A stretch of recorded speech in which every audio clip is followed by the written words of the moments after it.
Hey everybody, streams are firing up right now. It always takes about 30 seconds to connect all these things. So Instagram is fired up, Facebook is firing up, YouTube is coming online, and LinkedIn is as well. I see people populating on Instagram. For those of you joining on Instagram, that's usually the first feed to fire up. Give me a thumbs up, give me an affirmation. Can you hear me? Can you see me? Want to make sure we're going well tonight because this is the big one. This is the popular show. We're going over marketing tonight. So, hello everybody. I'm seeing so many familiar names on there. Can't wait to get this one going. I'm just waiting for a final feed to fire up here, guys. We got to get 4 going all at once here, and yeah, we're really making the internet work. So, all right, sounds good. It looks like we have audio, we have video. Let me check my Facebook feed. That's the final one, typically. A little bit of a delay, but we got this. A little bit of a delay, but we got this. All right, hold tight, everybody. Hey, Painting by Joe. See you in Rosemont. I'll be in the Chicago area next month here, looking for a master's class. I'm going to be bringing some hot and heavy new marketing stuff with me as well, too. So, all right, folks. Sorry, just waiting for one more feed. Ooh, let's see here. Hold tight, everybody. We're having some difficulties with Facebook. Ooh, I think we got it now. Here, let me go do a final check here. I do not want this one going out without audio or video or missing a feed here, everybody. So pardon me for a few seconds, and we're going to get rocking and rolling with mastering the basics marketing. Oh, yeah. All right. Sound check. There we go. Okay.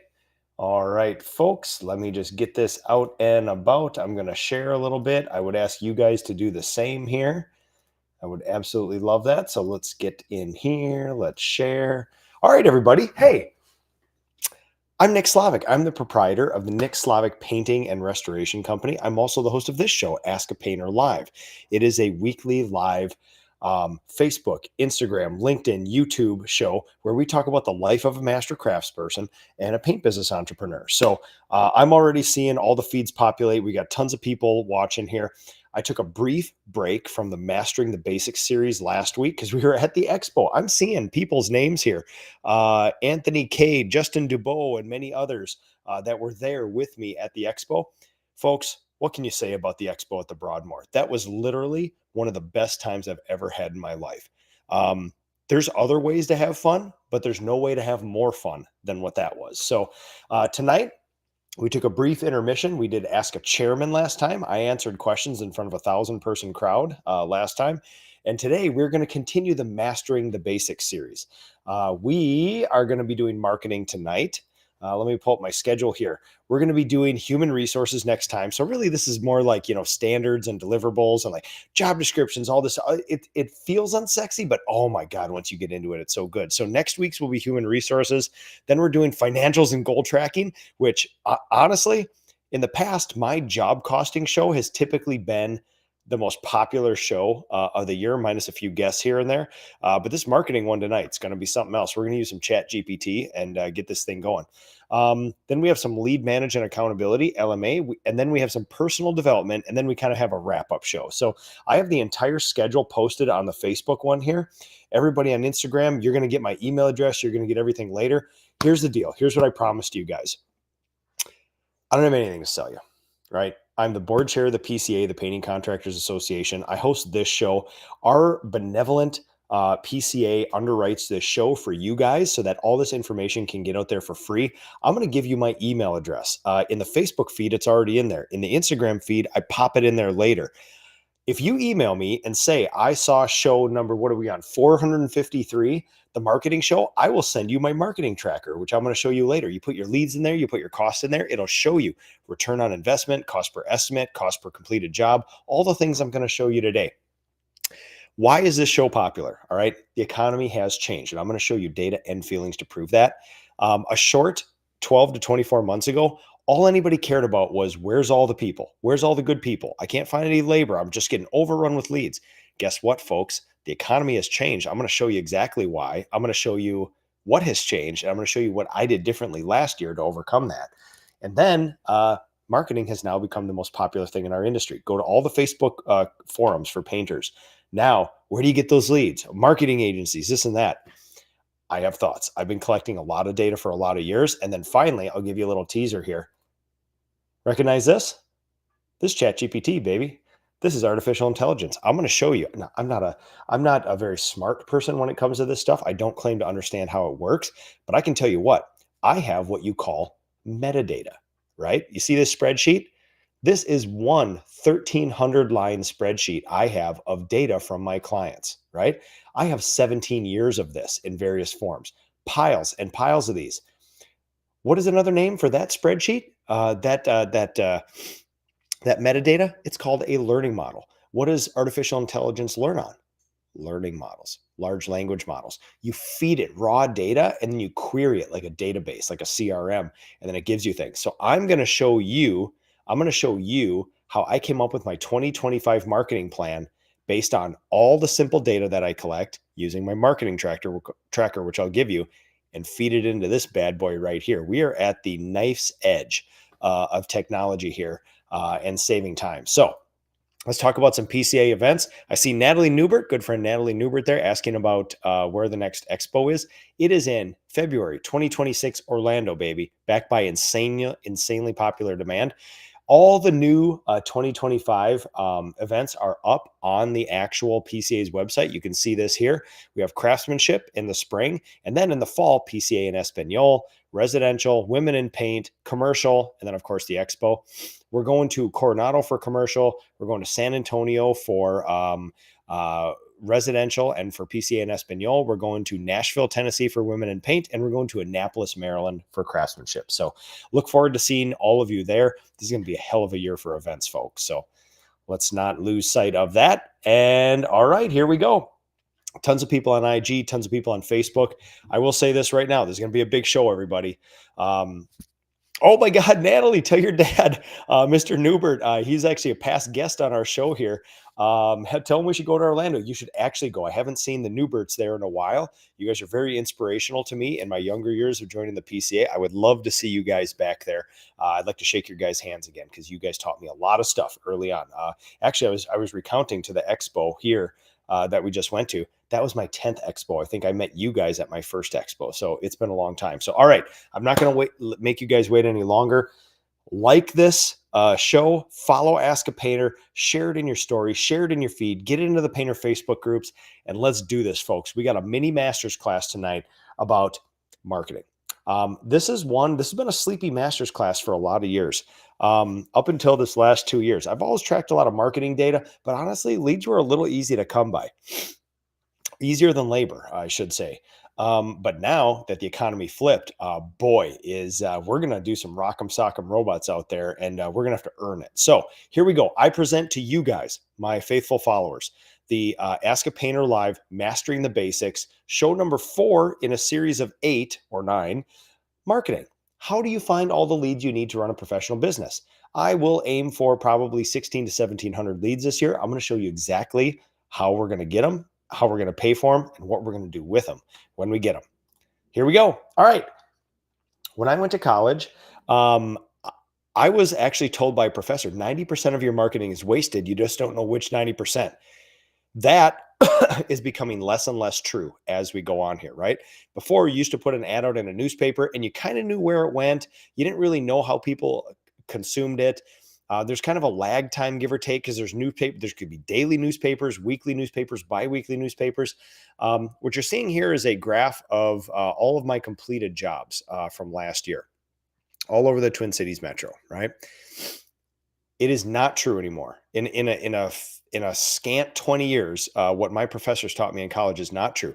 Your marketing, you can track that stuff, and I'm going to show you exactly how we do that. So now, remember, you guys know that you come here for this.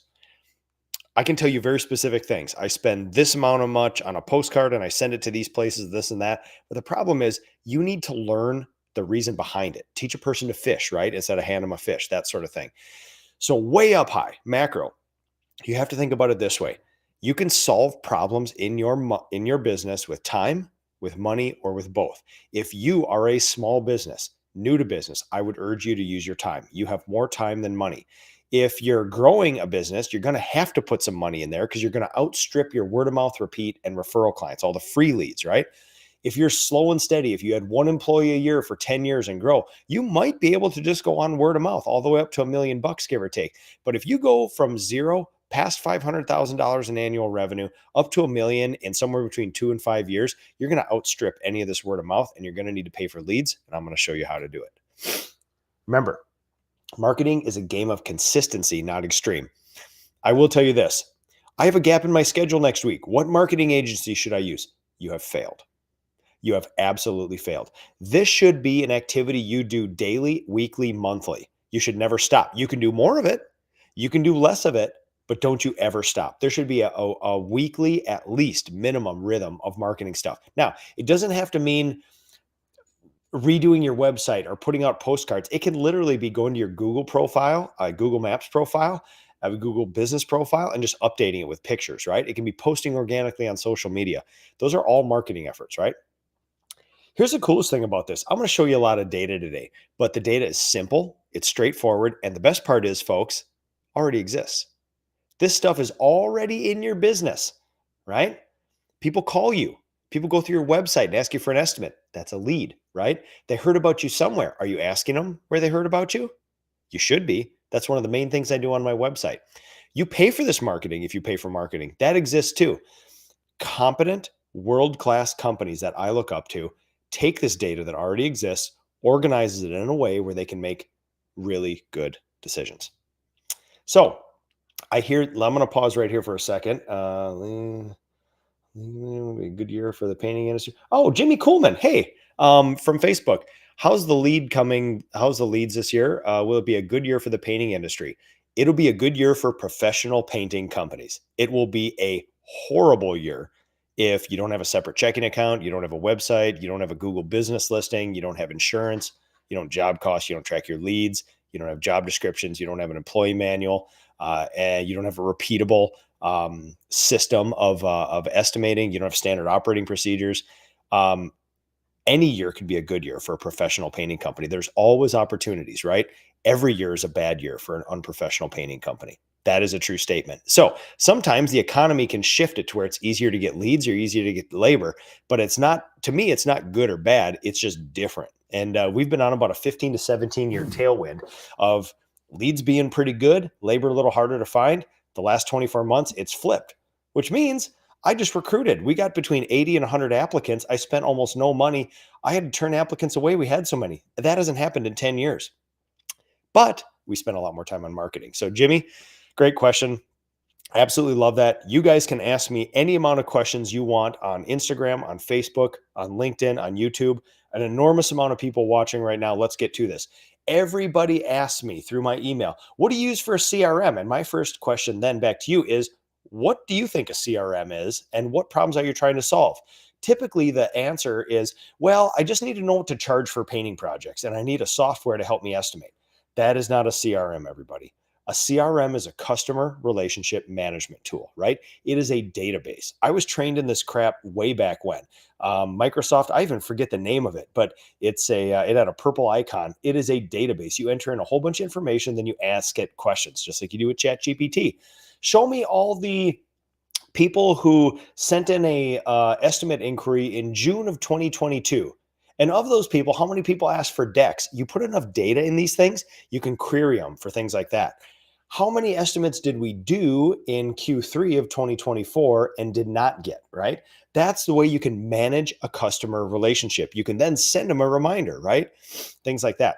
It's a database. You use it to analyze customer interactions, data, and relationships, and you want to improve customer service, retention, and grow sales. Now, I have two examples here for you. One of them, let's see if I get my hands right. Right down here, all the way at the bottom of that screen is one example of a simple CRM called Pipeline, right? It just organizes your client stuff. It has a whole bunch of tags. You can sort it by location, by client name, how the lead source, everything. What you're seeing on the other end, let's see, we're mirror image today. So what you're seeing on the other end there is my simple G sheet, right? And all this is, folks, is a blank G sheet that I had Zapier connect to my website. When somebody goes to my website, puts a lead in, it auto populates on that thing. That thing is my CRM. I've used it for over 10 years and it is absolutely beautiful. Now you can get in there, you can do manual things, you can wreck it, you can do all those other things. But honestly, it does exactly what I need. It takes me about an hour a month to look through all my marketing data and make the decisions I need to do to run a professional business, right? So before we get into all this, oh, Nick, I got $1,000. Where do you want to spend it? Here's the deal, folks. There is so many things you can do for free. I would argue you can grow your company way over $500,000, maybe even close to $1 million, depending on your time horizon, with free stuff and efforts there. So, all right, there's people saying, I have a question. Hey, folks, get this. You can post it right in the comments and I will answer it for you. This is a good thing. So here's the entrance fee to become a professional painting business. We call this the quadrinity. There's 4 things that you need to even enter the game of marketing. Number 1, you need a website. Number 2, you need a Google business listing. Number 3, you need to be on Facebook. Number 4, you need to be on Instagram. If you're thinking about hiring a marketing agency and you don't have any of this crap, you need to start with this. This is the free stuff, baby. You can run a big old professional business with just these things here, staying active, posting, keeping a good brand on those sort of things, right? Folks, you want to make it easy, right? The customer experience for most homeowners is not that great when they seek out professional home services. So here's what you want to do. Make it easy for your client. They want to contact you really easily. We have a phone number, we have a website, right? You can go through Google Text, you can go through, there's a whole bunch of little weird backdoor ways people can get a hold of us, but really it is phone and it is internet website. They put in an estimate request with a single button, right? You can see on my website here, there's a little red button that says free quote in the corner. That stands out and we take care of that for them. Now, remember, you want to make it easy for you too. You see my magical CRM spreadsheet down there again?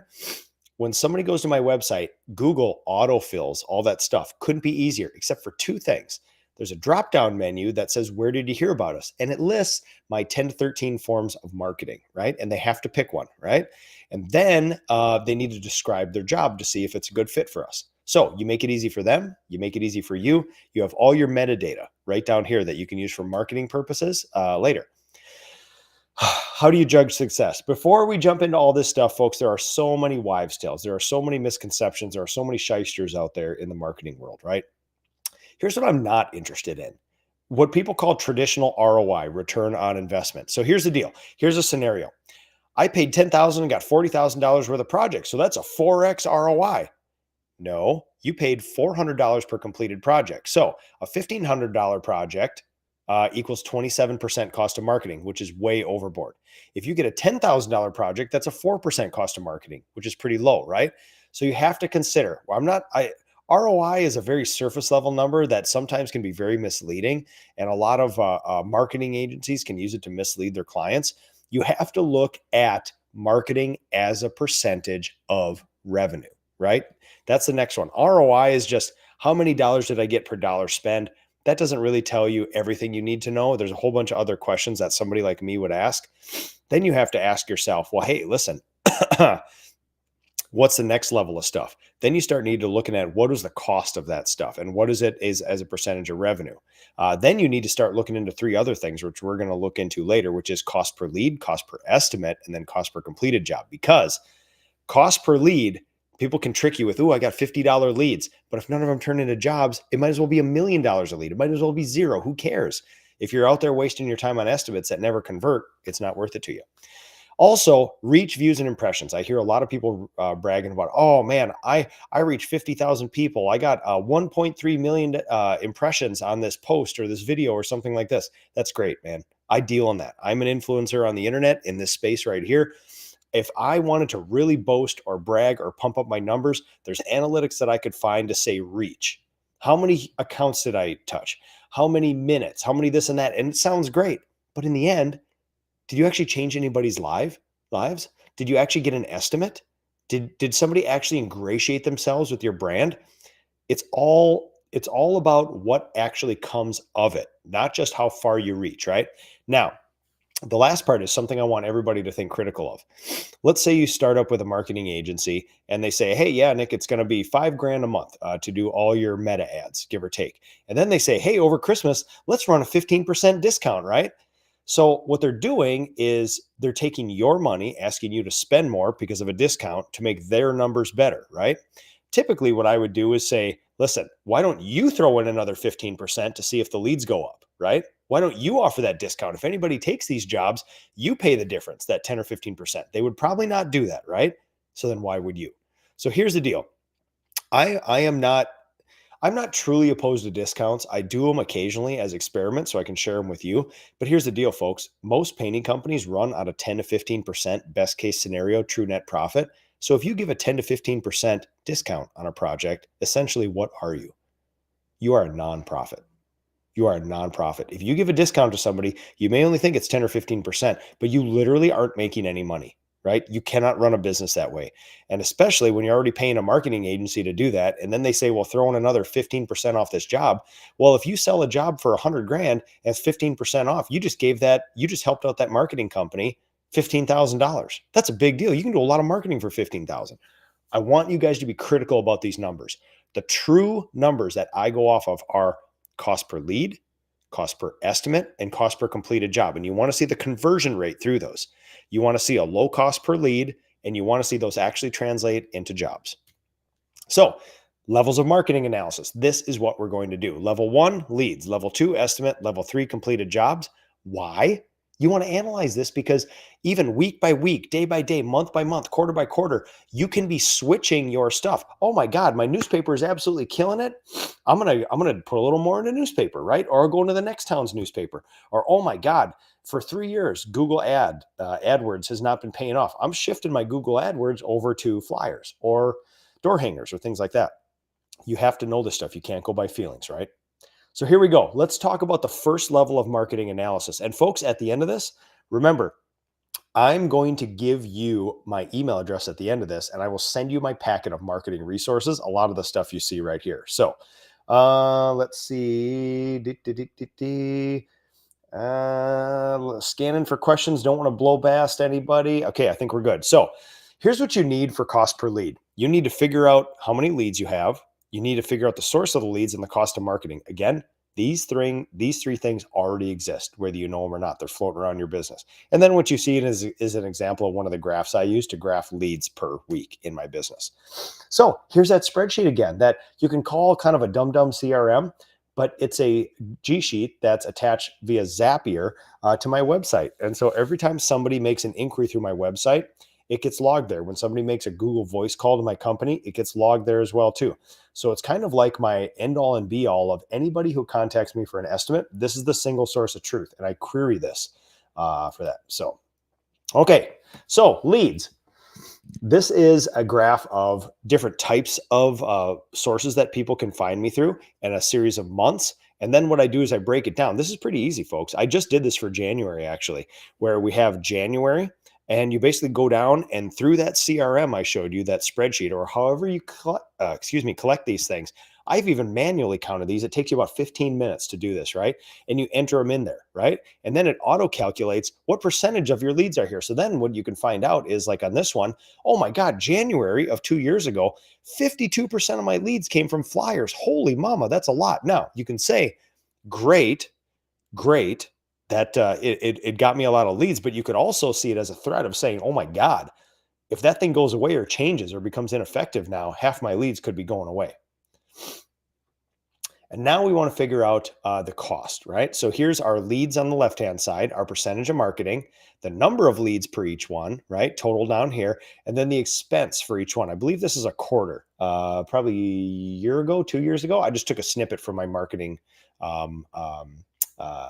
tracker that I'll send you guys here. So basically what we're looking for here is the expense, right?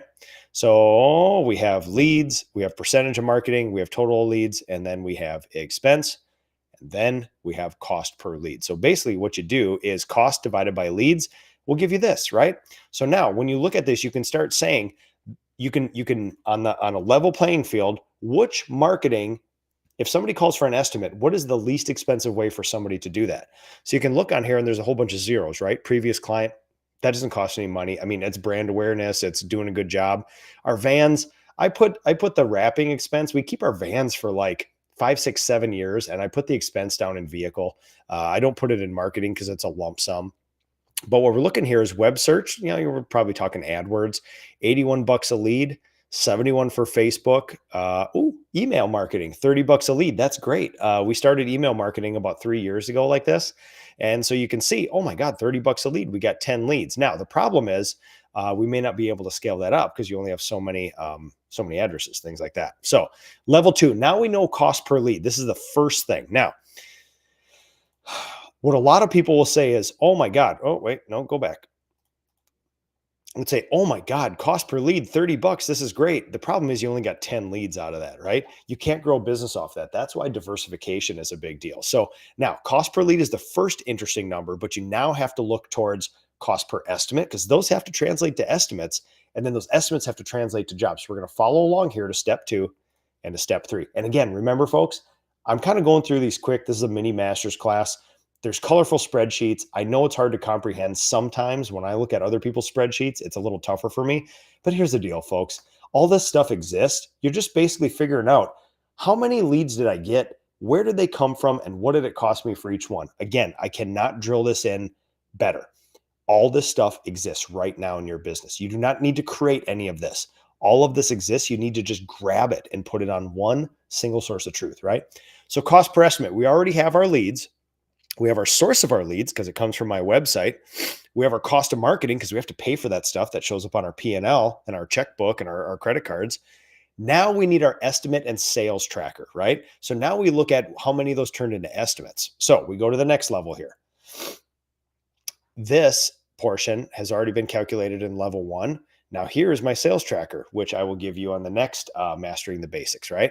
So now we have our number of estimates that were done per one. So now what you can see here is 684 leads turned into 609 estimates. We're very proud of our conversion ratio to that. I think we're at about an 85 to 90%. If somebody calls for a lead, it's an 85 to 90% chance we get them an estimate. So now we have the number of estimates. How many of these leads, doesn't matter how expensive or cheap, how many of those actually turn into an estimate? Because we know not everyone does, right? We associate a cost with it. And then all of a sudden, look at this. We can start going to the next level. Remember, cost per lead, the green column was our first thing. Okay. We're already looking at, let's find a cheap lead source here. Yeah, $81 web search. It turns out that to get an estimate, now it costs me through web search $91, right? All these things, sometimes you find some big outliers here. I'm trying to think. Instagram didn't cost anything. That was wrapped up in Meta. I have seen it where it is insanely cheap leads and you're like, oh my God, we got so many leads. They're so cheap. None of them convert to estimates, right? It may be happenstance or it may be a bad lead source, right? You never really know here. So, but yeah, either way you want to look to cost per estimate. You're looking for the conversion down here, right? So let's go to the next one. The success ratio, you want the highest success ratio one. So now what we're looking for is, you can see there's a pretty high success ratio. We're not seeing too many outliers. We're seeing Instagram probably has the worst, right? So we're seeing leads. We're seeing 6 total leads through Instagram, 5 total estimates, pretty good conversion. Let's see, cost per estimate. It's about an 83% success ratio from Instagram, right? But it's a 90% conversion from my emails, right? These are people who have typically asked for a lead or asked for an estimate already, previous clients, things like that. So you can start kind of telling which lead sources are better. Also, our vans. Turns out, we don't get many leads. We only got 20 leads from our vans, I think in April, May, June, that particular quarter. But 90% of the times that somebody sees a van, calls our company, it turns into an estimate. That's pretty dang good. Now, right here, we're kind of playing around with the margins. We have a spread of 83.3 all the way up to 90, give or take. If I saw some in the 50s and some in the 80s and 90s, I think you would know what to do with those, right? The lower ones, you have to look into it to see if it's effective.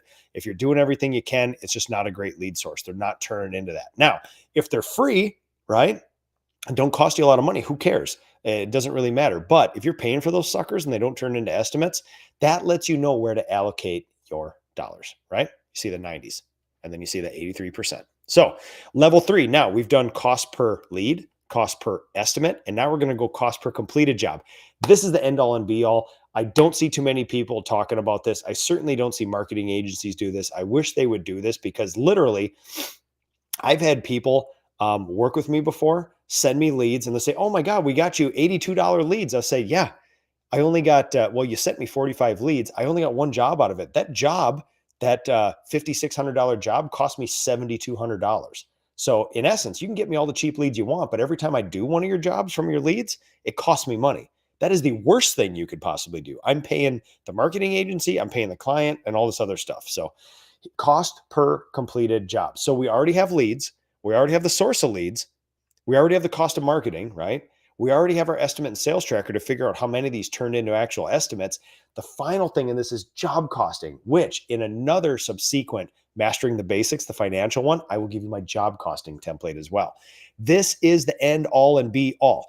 If you make marketing decisions and you don't use cost per completed projects, you are not doing your job and you're probably going to make some poor decisions, right? This is why we feed money into AdWords, feed money into Meta. And then we say, well, where's all the leads? I paid for 6 months. I'm paying $1,000 a month. And then nothing happens here. Nothing happens. And then because you've never actually tracked it through, you can get all the leads you want. If none of them turn into estimates or jobs, now you have to guess that. This is not, God love the marketing agencies in our industry and outside of our agencies. But here's the deal. I live in a world where if you hire me to paint your bathroom, there's a start line. Your bathroom's not finished. There's a finish line. Your bathroom is painted. And I can't say, well, you're going to have to pay me for another month and then another month and then another month. And maybe it happens, maybe it doesn't. I understand that marketing is a little subjective, right? I understand that it's tough to do, but you're talking to somebody who has a tangible outcome to their business, and there is no leeway for that for me. So I hold people to a very high standard, including myself. I am the marketing manager of my company, and I hold myself to a very high standard with this. So job costing, we actually figure out what jobs got done and what were the lead sources, right? So now here's all the completed projects. You can see my job costing template up here. I'll pause in a little bit here and I'll answer some questions here. So now we're looking at projects, right? In this particular, this must have been a quarter. We did 175 projects, right? You can start seeing some outliers here. Ooh, 56 done by flyers and mail, 48 by previous client. Ooh, that's a good one. 37 by word of mouth, another good one, right? Cost per project. Now we have our cost of marketing and how many projects we did. Now we start seeing some outliers, folks. Take a look at this. I tracked all the revenue. I tracked the success ratio. Right now, we have in web search. Web search AdWords have never really done a lot for me. Only 8.5% of all my leads actually turned into a completed job there. 22.5% of my leads that come in through email marketing turn into a job. Now, here's an outlier. You see this one, previous client, 122.6%. Why would we have more completed jobs than leads? Well, because people said yes in a previous quarter and we just finished them later. It's just a technicality of how we track all this stuff, right? So, but we're looking at some pretty good ones here. Yard signs have a 42% conversion. Like, ooh, man, that's a good one. So when you're looking at some of these leads, like our newspaper has a 30% success ratio from a lead turning into a completed job, and our yard signs have a 42%. If we were to spend more money on yard signs or newspaper, what would we do? Yard signs, right? And it's not a feelings-based decision. It's a data-based decision, right? So we track all the revenue. 31% of my revenue came from previous clients. 33% of my revenue came from the flyers. We did almost $300,000 that quarter of work just in flyers. It cost me $994 per job to do the flyers, right? Now, I don't want you to think of this as if a job's under 1,000, then it's not worth it. No. There's some jobs that were 34,000, some jobs that were 64,000, right? That come out of this. What we're looking for is, again, cost per lead, cost per estimate, cost per completed job. But then we look at what is the percentage of marketing to revenue. You see this one in the bottom corner here? This is 2023, I believe, one quarter of 2023. 7.62% of all my revenue was marketing. So some can be expensive, $1,000 to do a web search job, $994 to do a flyer mailing. But when you average them out and put them all together, just the paid stuff, about 7.62% of my revenue goes towards this, right? All right, here we go. Level 3 results. There's the SR, which we talked about. All right, I'm going to pause right here. Let's answer some questions. Somebody on Instagram said they're questioning their marketing agency. That is not the purpose of this. What I want you guys to do is think critically, right? When you go buy a gallon of paint from Sherwin-Williams, if you open it up, it's not the right paint, it's not the right color, something's wrong with it, you take it back, right? There's objective ways. Sorry, I'm sicker than a dog right now, so I apologize for that. There's objective ways to figure out if Sherwin-Williams or Benjamin Moore or PPG or Behr did their job. I'm giving you the tools to make sure that the rigorous standards of your business. What is a finished wall? The rigorous standards of what all of our major paint manufacturers deliver as a paint, you can apply these to every one of your vendors, not just marketers, right? I have a guy who delivers 1,000 gallons of fuel every 2.5 to 3 weeks here. I hold him to the standard, right? We look at the fuel, we look at the cost, we look at the timeline, we look at his billing equals the amount of fuel. It's all this stuff, right? So let's go through. I'm going to ask our couple questions. You guys are saying a bunch of really nice stuff on the internet here. I really do appreciate this. Thank you for that. It's a great conversation. Lou Cheeks, our mailers. Oh boy, here we go. Sorry, the questions are populating. Are mailers flyers still top lead for you now? No. So one of my goals, I got some slides later, is that a threat vector of 30 to 50% of your leads coming from one area is not great. It's great to see that number go up, but you got to diversify, especially as the economy changes, right? What is an acceptable conversion ratio? So here's the deal. I don't have enough benchmarking to tell you what a good conversion ratio is. Obviously, we want it as high as possible. I would tell you this, based on my lead to estimate conversion ratio of about 85 to 90%, you're only going to see that go down as we go down the pipeline. So if for every lead you get, it should be about an 85 to 90% conversion from a lead to an estimate. From a estimate to a completed job, we're basically looking at about 40 to 50%, right? That's called a success ratio, right? So for every estimate you do, how many do you sell? It drops down to about 40 or 50 right there. So you can tell lots of estimates, an industry benchmark is 40 to 50% SR. You do lots of estimates, you're only going to close about 40 to 50% of them if you do your job right. So Ian, beloved estimator, Ian Serp. Hey, bud, thinking about you and your family tonight. Here for you if you need anything. Those estimators are expensive. Just getting them in the house, dude, you ain't lying. You ain't lying. So that's why, Ian, what we stress all the time in this company is got to get the success ratio up, got to get the average job size up, because man, just a little bit of difference. Remember, like we always talk about what you did this week too. One job a week makes all the difference between a okay company and one of the more interesting companies in the industry. It's pretty cool here. So, okay. Scott Swall, thank you so much for the kind words. Aaron Steininger, yes, always question your marketing and say, if you don't hold them accountable, it's on you. Yeah, that's what business owners do. We solve labor and we solve leads, right? This master's class is all about the lead portion. Those are two things we will always have to do. So Geno's, what about lead sources like Angie? Completely different game. I know people who win at this. It's a completely different game. I'm not set up for it. If you do any lead buying like Angie's and the other home advisor, whatever, if your phone rings, you dive on it and you run to that house. If you wait 5 minutes, you've wasted that lead, and it's an accountability game. Then they're going to charge you for that lead, and you need to justify why you don't want to be charged for it. It's not the kind of game I want to play personally. I have nothing against it. I just know that there's a lot of big professional businesses that I look up to, and they don't happen to use a lot of that stuff. So it's tempting though. You want somebody else to solve your problems, but guess what? You're a big boy, big girl business owner. You got to solve labor. You got to solve leads, right? Nobody's going to solve it for you. All right. Value time, my friend. Absolutely. Adrian.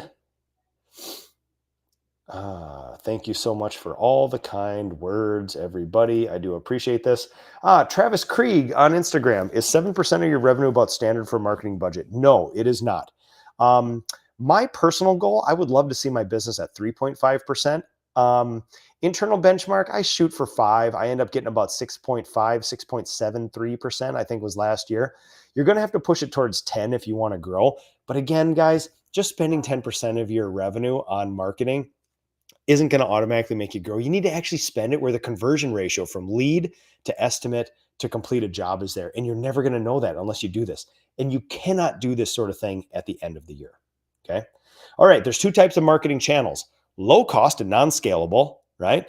And high cost and scalable. When I've done all this marketing analysis over all the years, I basically found that my marketing can get separated into two categories: stuff that doesn't cost very much, but you can't really do a whole bunch of it, right? Think newspaper. My local newspaper is only going to go to about 13 to 16,000 houses. It's never going to be 50, right? Not in my lifetime.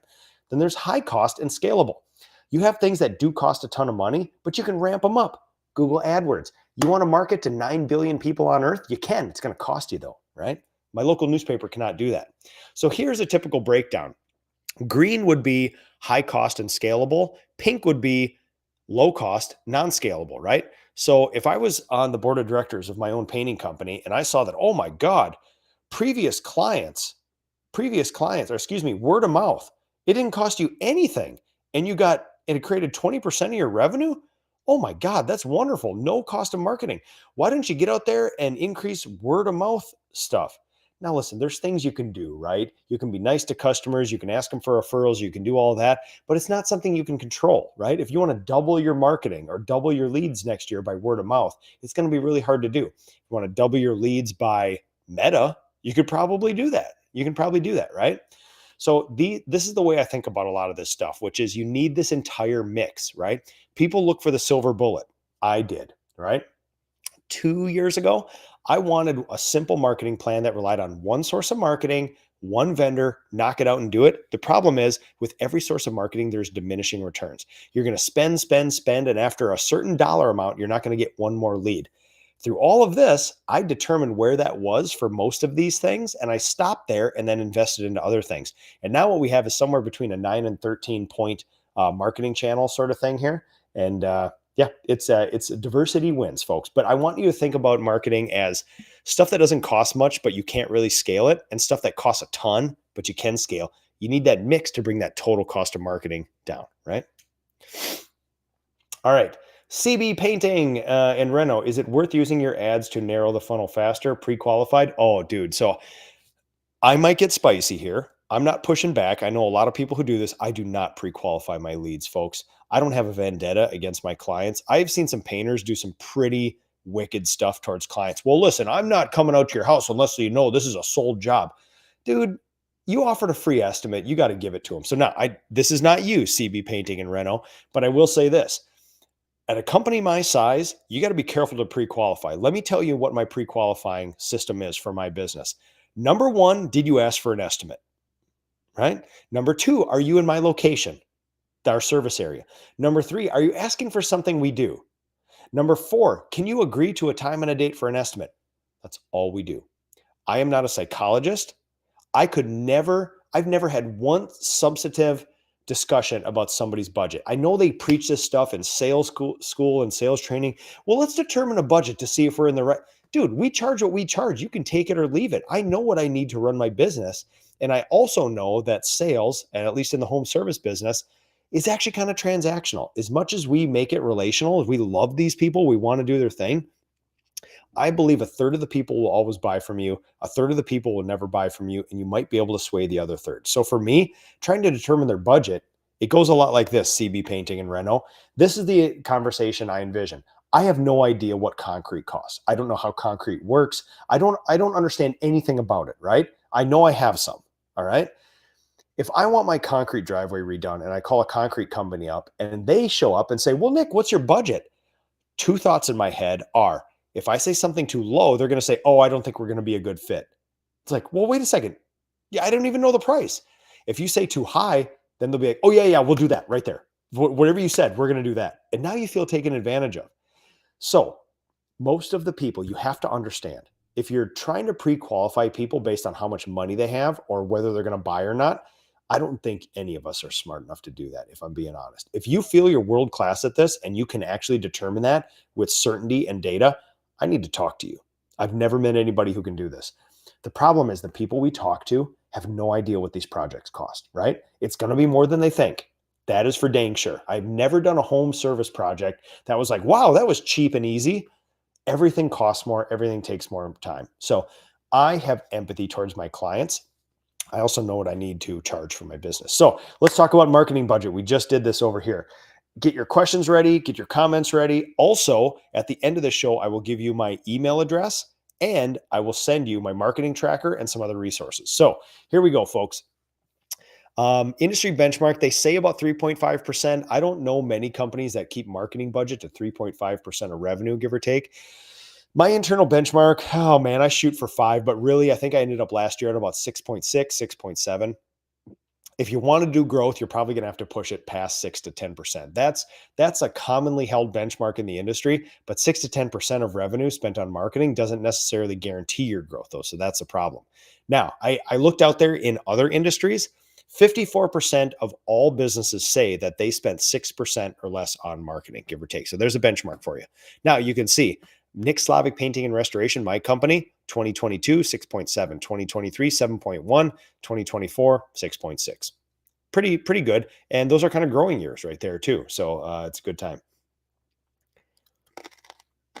CB Painting and Reno, I niche in cabinet refinishing, but you gave the best. Yeah, same thing, man. Listen, especially when leads get harder, I'm not trying to put hurdles up in front of my clients. I don't think that's what you're saying, but it's a great conversation to have, which is, dude, if you called me looking for an estimate, as long as you're in my area, you can agree to a time and you're asking for something I do, I'm at your house, man. Here's the thing. I'm never going to stop this business, right? And I know that the more personal you make this and the more personal touches you have, the more sticky your company is going to be and the more brand awareness you have. I tell estimator Ian, who's watching this, and estimator Tom, project manager Mike, project manager Kelly, coordinator Jack, my leadership team, all my painters, my dream is to get one of my beloved, decent human beings in a house. The best marketing I can do is to get one of our humans in that house, right? So even if it means we've had these discussions too, even if it's a job where we may not be able to help, if we have the bandwidth, I'm sending an estimator out there because nobody is going to give them impression like we will, that sort of thing. So Eric Sauer, you're asking for my SOPs. Email address is in the show notes. You email me, ask for my SOPs, and I'll send them to you. Marketing spend versus demand. So I've completely shifted on this and I have a brand new strategy for this year. I used to spend the majority of my marketing money in the winter because it was low demand. Turns out you can only move demand so much. When a Christmas tree goes up, people aren't that interested in getting home service projects done. So what I used to do is ramp down to almost nothing in the summer because we could never find enough people to do the work. So why market more in the summer and just overwhelm ourselves? Now the market has switched. We've done an insanely good job over the last 7 years of recruiting. We have insanely good trade partners, insanely good master crafts people in our company. So now what we're doing is we're shifting our marketing from winter. We're shifting it to summer because we got a lot of great capacity. We can knock out a monstrous. We can do $500,000 a month in the summer, helping our clients out. That's probably 100 different projects a month when we really get ramped up in the summer. So you can see my old spend where we used to go super high in the winter, come down almost nothing, ramp it up in the fall, do an experiment back up there. And basically it would produce 2021 marketing spend and 2021 leads, give or take. That's how it was. I really couldn't move the demand curve that much. I do know that in the summer, there's a ton of demand. So there's two theories of marketing. Market when the demand is low to kind of steady out your demand, or market when the demand is high. Think Christmas, right? The advertising for Christmas goes up right around Christmas because it's a big thing. All the people who, excuse me, people don't advertise in August for Christmas because the frenzy is not there. So I've completely shifted my thinking about this, and I'm doing probably one of the biggest shifts in marketing experiments ever, which is I'm going hard in the summer this year because it's higher demand and we have a lot of capacity, give or take. So, all right. Let's go to the next slide here. There's my evolving strategy. 3 years ago, I just tried to throw cash at the problem. Every door direct mail, flyers, all this other stuff. We did a lot of stuff. I put out 15,000 flyers a week, $20,000 a month, and we got diminishing returns, right? There's just at a certain dollar amount, you're not getting another lead. I'll finish this slide, guys, and we'll start going through some of these questions here. 2023, throw less cash at the problem, right? Throw more labor at the problem. So now we want to, come back here. We throw a little more labor at the problem. We want diversification and consistency, and we're going to make more human connection. So I tried the thing where you just spend the money in a very passive aggressive Minnesota way to fix it. It did not fix it completely. It did some great things, but it did not fix it. 2024 was consistency, continue our experiments, and deepen our relationships. Worked wonderfully. We diversified all of our marketing. We spent less. We got more. It was good. Now, 2025, here is the thing. We're going to concentrate our market on our best cities. I'm going to show you how I use ChatGPT, artificial intelligence, to do that. We're going to continue to diversify into new areas. The longer I do email marketing, the more return that has. There's a long tail to that thing. Effort and relationships are going to be big. I have 4 people in my company that every day we call past clients and thank them for their trust and ask them for another estimate. We have about a 7% success ratio on that. I'll give it to you later. And then the timing of the spend, we're going to shift our spend to summer. So 2025 is going to be one of the biggest monumental shifts of marketing strategy, timing, and spend that I've had probably in the last 5 years. And We'll see if it works or not, right? I have all the data and the feelings to prove that this is a great strategy. In fact, I'd be hard pressed to come up with a different strategy, but at the same time, it's not guaranteed to work. So we'll all find out together, right? Okay, questions. Scott Miller, college students knocking doors. It ain't sexy, but it moves the needle. Absolutely. Door to door is not dead. 2 leads an hour on average. Dude, I love that data. The key is to scale on the recruiting side. Absolutely. We did some door hanger experiments, and something came up that I never thought would have came up before, which is there's a major limiting factor that I never hear anybody talk about, which is literally the mileage a human can put on. In a half day, my guys were putting on 10 to 12 miles of walking, right? That is a limiting factor. If they walked at a brisk pace and did door hangers all day, they could damn near do a marathon, right? If you think about it, 3 miles an hour for 10 hours, that's 30 miles in a day, right? 5 miles is really cooking, right? If you go for 5 hours, 5 miles, that's 25 miles. That's dang near a marathon. You cannot have these young people walking a marathon every day. So it's something I didn't think of, but it makes perfect sense, right? Let's see here. Activity breeds activity. Yep. Anthony Cade, can you touch on bad marketing? I feel like a lot of people throw money at bad marketing and wonder why it doesn't work. Yes. Exactly what I mentioned a couple slides ago, which is nobody tracks it for the data. It's like, oh my God, my website looked great. That ad looks great. This is great. Oh, we're not getting as much leads as we want, but it just takes time. Not in my company, does it? We do marketing, we get leads, right? That's just how it works. And if we don't, we shift things. There's things we can do. We're not helpless. We're not just neutered, standing in the water, waiting for somebody else to fix it for us. So that's what business owners and entrepreneurs do. You get out there and you mix it up and you solve leads and you solve labor. So, oh, Norris Painting. Did your local chamber of commerce help with marketing efforts? No, I'm a member. I pay them, and you can do things within there, like have coffee and donuts at your shop, or have a wine mixer at night. But they're not there. I mean, they're not a marketing agency. You can certainly be a member, but it's up to you to make that worth it. So, okay, back to Instagram. Sorry, guys, I am sicker than a dog, like I mentioned before. Painting by Joe, what do you advertise on the flyers? My competitors all do discounts or bundle call to action. You wouldn't recommend the same thing though, correct? No, I am kind of morally opposed to discounts, give or take. I do them for the experiments, like I said, so I can relay information to you guys. I mean, world-class companies, Sherwin-Williams does a blue bucket sale, right? Benjamin Moore has intermittent sales. So I know they work, right? But the problem is our margins are so slim, we can't give away a bunch of work. And typically, what you do is you give people a discount to spur them into action. Well, the problem is with my early sale experiments is, hey, December and January, it's dead around here. Let's give some discounts to do it. And I wasn't sophisticated enough to do this right. But when people would say, that's great, I'll take a 10% discount. And I say, well, yeah, you got to get it done in December or January. And they're like, yeah, no problem. Then they call me in July and say, hey, I want that discount and I'm ready for it, right? At the high season. So you just have to have a more sophisticated system. I didn't do it right when I was younger doing this sort of thing.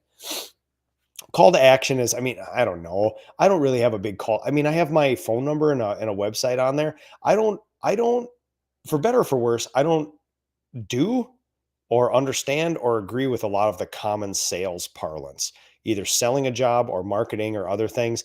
I make things that are beautiful to me and that I would respond to. And it turns out over a long period of time, if I'm just keep my business afloat and keep marketing, I build enough brand awareness.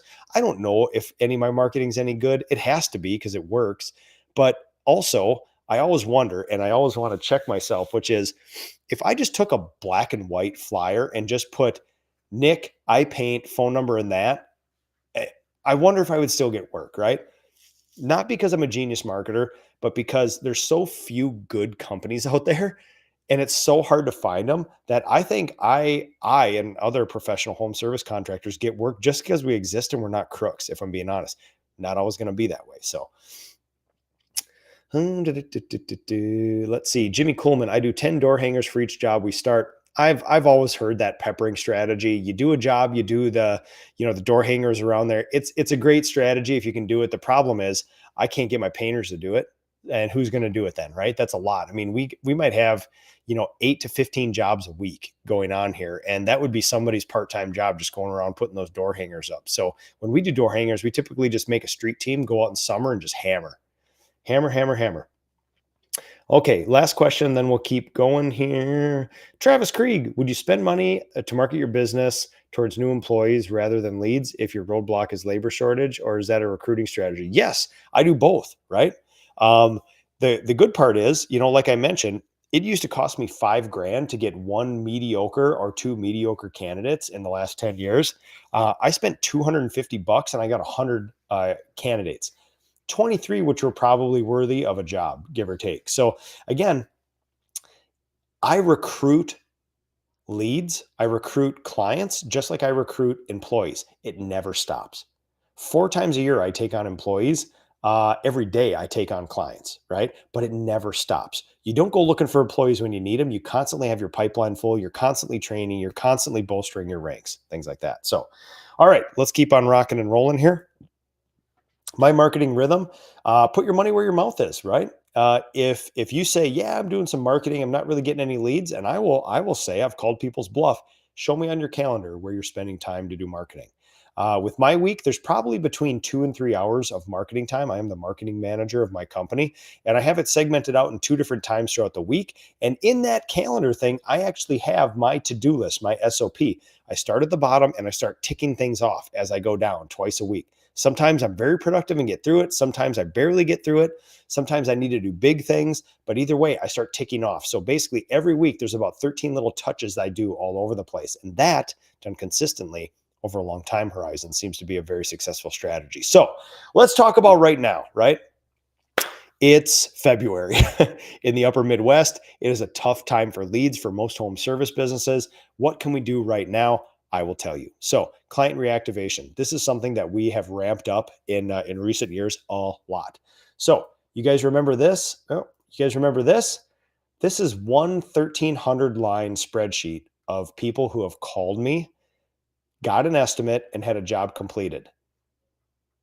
These are tons and tons of people on here, right? On average, a human can call somewhere between 4 and 7 of these people an hour. My standard operating procedure is to client reactivation. These are all past clients. You call them, you thank them for their trust, you see if they have anything to estimate, and if not, you thank them for your trust again, and then you follow up with an email. Great to talk to you on the phone. I know you said you didn't need an estimate, but I just want you to know that we really appreciate your trust. And if you ever do need an estimate, we're here for you. Those double taps done 4 to 7 times an hour has about a 7% success ratio. So we have 4 people every day in my company doing these. Sometimes it's 4 an hour, sometimes it's 12 an hour. It depends how chatty people are. But I do know this consistently, year over year, if we do 100 calls and emails following this system, contacting our past clients, being grateful for them, asking them for another estimate, 7 out of 100 will schedule another estimate. That is a monster. That is a monster, right? In some weeks, there's a noticeable amount of estimates that come from this effort, right? This isn't salesy. This aligns with my company's core values, which is trust. We lead with thank you for your trust. We appreciate it. We have been in your house. We know your family. We know your house. We appreciate you very much. Would you have something for us to estimate? It's free. We'll send a guy out there. If not, thanks anyway. We appreciate you very much. That's another marketing touch, give or take. We are so serious about our past clients. This is the most precious list that we have, and we use it for good. Right? Door to door, street team. We started this a couple years ago. I'm not claiming to be an expert. We're still gathering information and benchmarks, but we get out there, and this is Google Maps. You can do a My Map where you create your own map. I highlight the areas in purple that I think are interesting. Hint, look for pools in the backyard. And then you send your street team out there. You count the houses. You have to go to the municipality. You have to get a solicitor's permit or a peddler's permit, right? For $25, they do a background check on you through the police department, and they give you a legal tag that allows you to walk around and knock on people's doors. Now, we do not knock on people's doors, but we do hang door hangers. So you're seeing an example of a door hanger right here. We go through the neighborhoods, we count them out, and then we're looking for production rates, folks. Remember, we want to count how many houses, we want to count how many door hangers we put up, we want to count how much time it takes, and then we're tracking those as leads come into the website. This is one of the funner things. This last summer, we had a little mini street team out there, and we sent them out to one very specific neighborhood. They went around that day. We had 2 leads come in right from those door hangers. And you want to talk about satisfying. That is deeply satisfying. So you can go to door hangers. If you don't have a lot of money right now, you can print these off on your home computer, put a rubber band around them, cut a hole in them like that. You can go door to door with your solicitor's permit for 25 bucks. Do this all day long, folks. This doesn't take a lot of money at all. You don't need a marketing agency to do that. Be active on social media. Then we'll answer some questions here. I'm going to take a drink. My throat's getting sore here.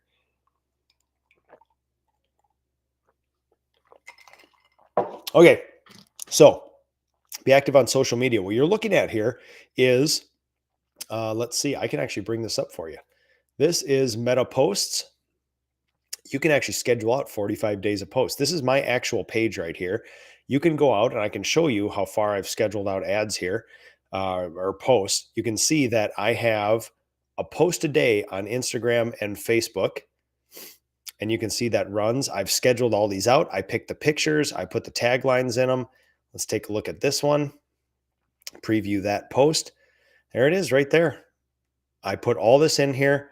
I put the picture in there. And it's scheduled out. That one in particular is for Thursday the 20th. And I go out probably 30 or 45 days. This is all free, folks, right now. You can just do this. So you don't have to do this every day. This takes me about a half an hour. I can do about 45 days of posting here, all out in front of me. Yep. And it looks like I end at about 1st of March. So I got till the 1st of March, folks. I got 3 more weeks of these ads already posted here. It took me about 45 minutes a month to do this. Okay. Let's go back to the marketing. Sorry, we'll get through this stuff here.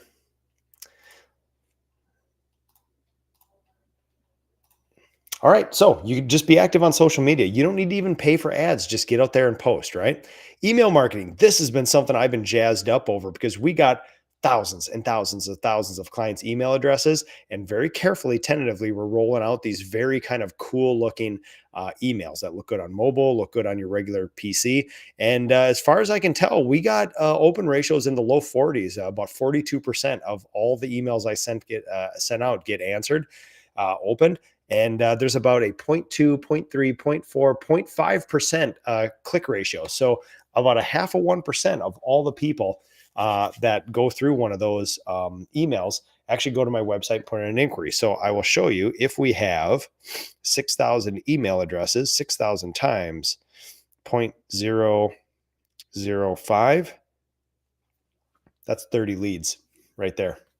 That is not bad, folks. That is not bad. So very effective. And I will tell you this, it took, I got a piece of something on me. Yep. Oh, sorry. Piece of Kleenex. Sorry.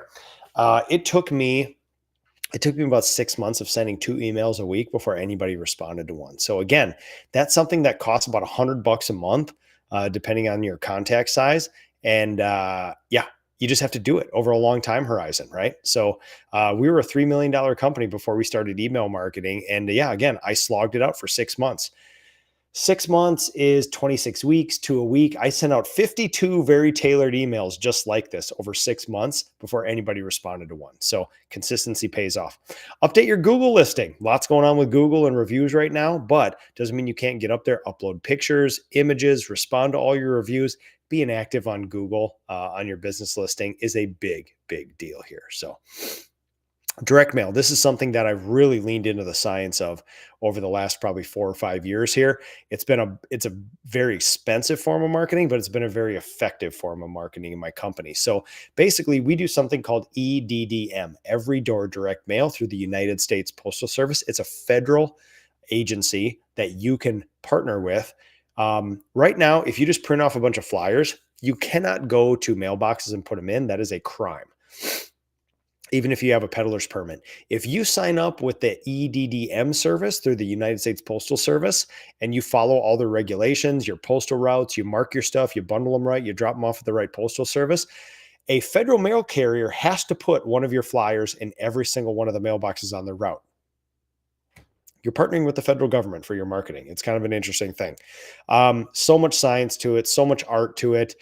People always ask, what do you put on your flyers? I just make them aesthetic to me. I make During the winter months, we do interior. During the summer, we do exterior. I make my phone number and email address shown, and I make a simple promise on the back. I don't know that I have any science or psychology to this stuff. I just try to make them good looking to me, things that would appeal to me. And I think I'm a pretty good avatar of my clients, give or take. So now, why is marketing this big thing, folks? And again, at the end of this, I'm going to give you my email. I'll give you all my marketing resources. At the end of this, why is this important? Right? The economy has shifted, folks. We cannot debate that anymore, right? It used to be super hard to get labor. Now it's a little harder to get leads and vice versa. Something felt different this spring. So leads were down this spring. And I started thinking, well, maybe it's going to be that recession they're always threatening us with. And I started going back through my data, right? And so here's 2019, 20, 21, 22 leads per week. This is every week how many leads I got. And you can see some of the spikes up here in late 21, early 22. I mean, we're talking almost 80 leads a week, folks. That's insane. That's over 10, that's 12, 11, 12 people calling your company, putting in an inquiry for a website or through your website a day at those times. So I built a company around that, and we've come to expect it. Well, I kept going back even previous to 2019, and I did find out that we were not in a recession. It's actually a pretty good time. What I did find was that, I'll go back here.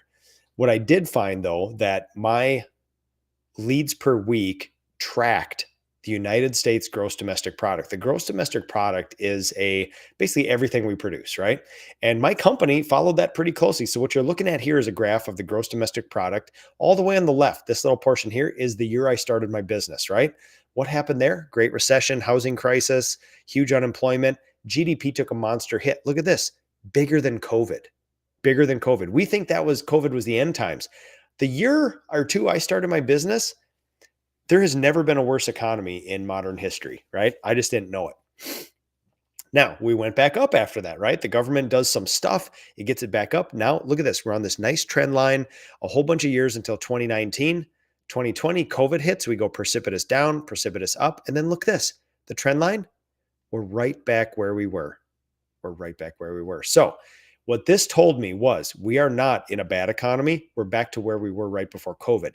If COVID hadn't spiked up with all that crazy irrational economy, then we would be like, hey, this is a great economy. The problem is we're coming down from an irrational economy, a crazy economy that's not a real economy. So it feels like things are getting bad, but we're going back to normal, folks.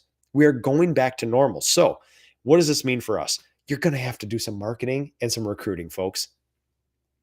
Businesses solve, go back. Stop.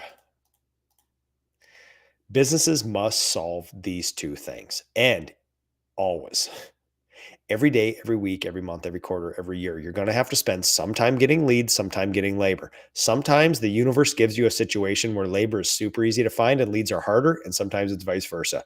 It's just how it is, folks. Right?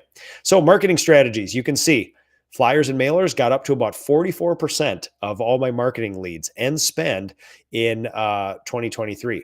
In 2024, we diversified. All of a sudden, we tampered down word of mouth. Web search got a little higher. We have previous clients. We have flyers and mailers, and we have Facebook. So we diversified. Instead of one thing having 44% of my leads, we now have 1, 2, 3, 4, 5. 5 different sources that are in the upper teens, low 20s, bringing in my leads. That is a way safer way to go. And we never know what's going to work.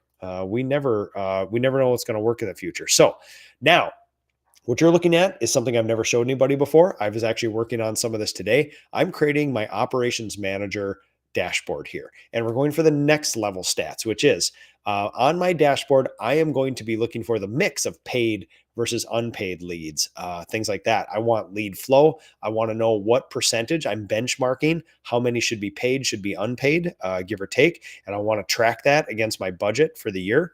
We have a marketing budget that we need. We're tracking average job size. So I'm going to create this nice little dashboard for myself. You're seeing one of the working pages that feeds some of those graphs on there. So remember, in closing, you can use time or money or both to solve problems in your business. If you're a young business, if you're kind of short on cash, but you got a lot of free time, guess what? Get out there and use your time. If you're a larger business, I would urge you to diversify. All this data exists, folks. I can't tell you this enough. You see all my fancy, colorful graphs? This crap existed before that graph existed, right? This is just how it is. You just have to collect it. Be consistent, not diversified. You should be doing it. I would argue you need to be doing something every week. Every single week, you should be doing something.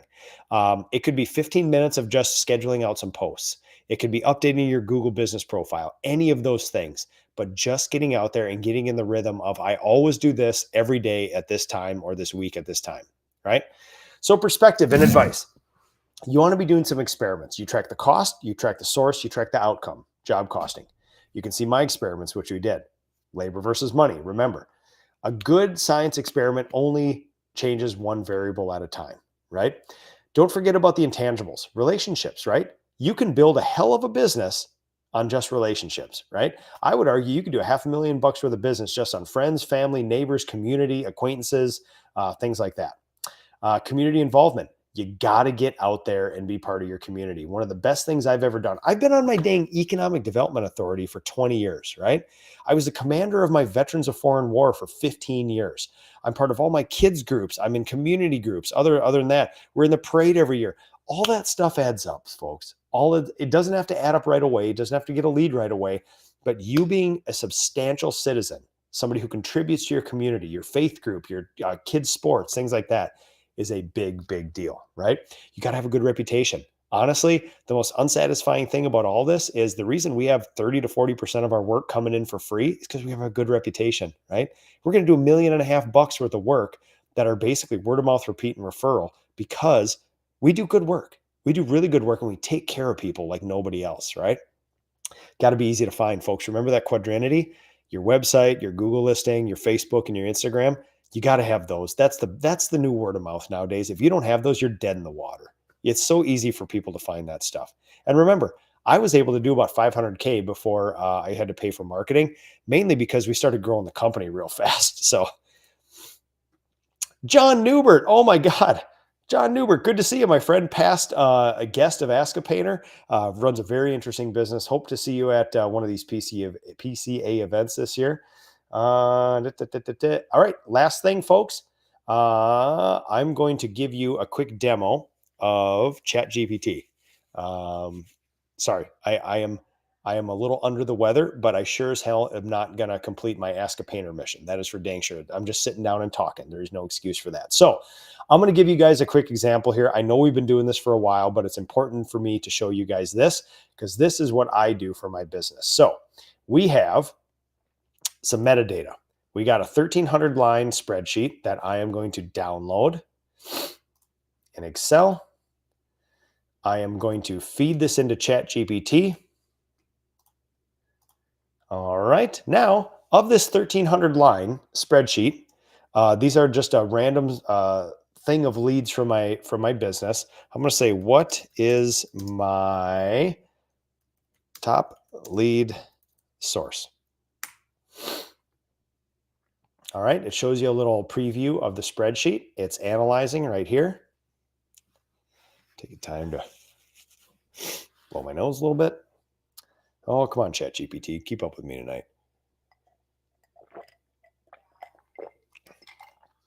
Of this sheet, my top lead source, not by much, is flyers and mailers. It has the most leads, better than word of mouth, repeat, and referral.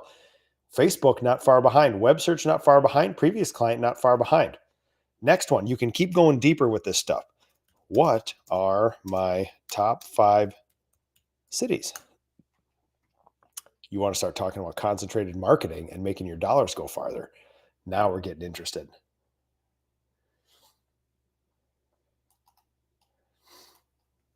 Okay, Lakeville, New Prague, my hometown, surprise, surprise.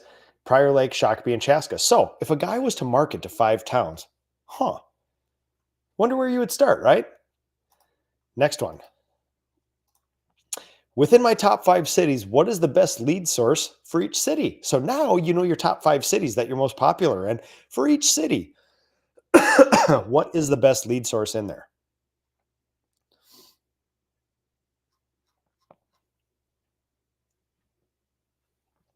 I've displayed the best lead source for each 5. So Chaska, flyer mailer, Lakeville, flyer mailer, New Prague, previous clients, right? Because it's my relationship. Prior Lake, word of mouth, Shakopee, flyer. So you can get a pretty good list here of places to start with all of your marketing, right? So now you can start querying for demographics because it doesn't have to just query my sheet. What is the household income for my top 5 cities?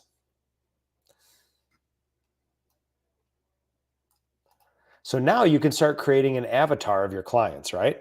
So we have Lakeville, 138,000, New Prague, 65,000. Low income, but it's also my hometown, good name recognition. Prior Lake, 130, Shakopee, 110, Chaska, data not available. I don't believe that for a second. But you're starting to see a pattern here, 138, 130, 110. Chaska, we're probably in the 110, give or take. So now, are there any other cities near my top 5 that have similar demographics? So now we're starting to see a pattern here of we're probably looking at 110 to $140,000 of household income, and now I'm looking for cities that are like that.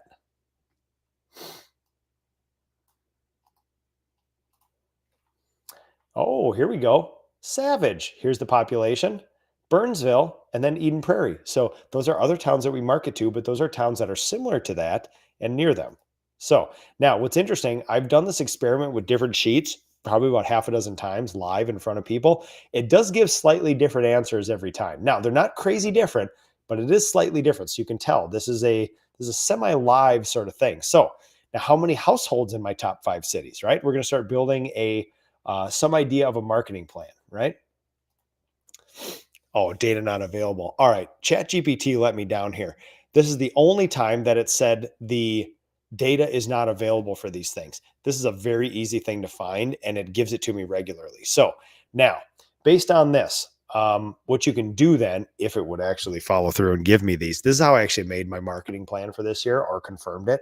So of these, then we basically said if it cost 45 cents to mail a postcard to each of the households in my top 5 cities, what would my weekly budget be if I wanted to hit every house every 3 months?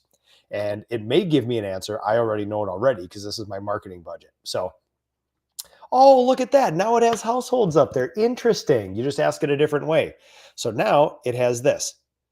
Basically, if I want to hit every single one of my top 5 every 3 months, that means of these 5 towns, every 3 months, everybody gets a postcard. 4 times a year, everybody in those towns are going to get a postcard.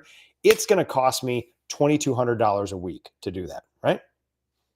My marketing budget far exceeds that for that. That's only about $100,000 a year, $110,000 a year, give or take. So it's a very, very interesting way to do this. Now, it's not perfect. Don't do what the computers tell you to do without checking it. But this used to be something that would take me days to analyze. I'd have to go through government databases, overlay the data on here. I'm not sure I would trust it after a while, but this is a very, very quick way of doing this sort of thing. So I thought I would share that with you guys. And now, as promised, let me give you my email address.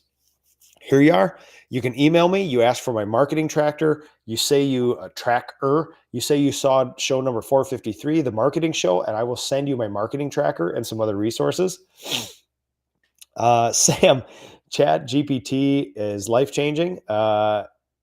Let's see. Ask it what's your highest income zip code around me. Okay, Sam, we can do that. What is the highest income code near New Prague, Minnesota? Let's see if it comes back with something. You never know.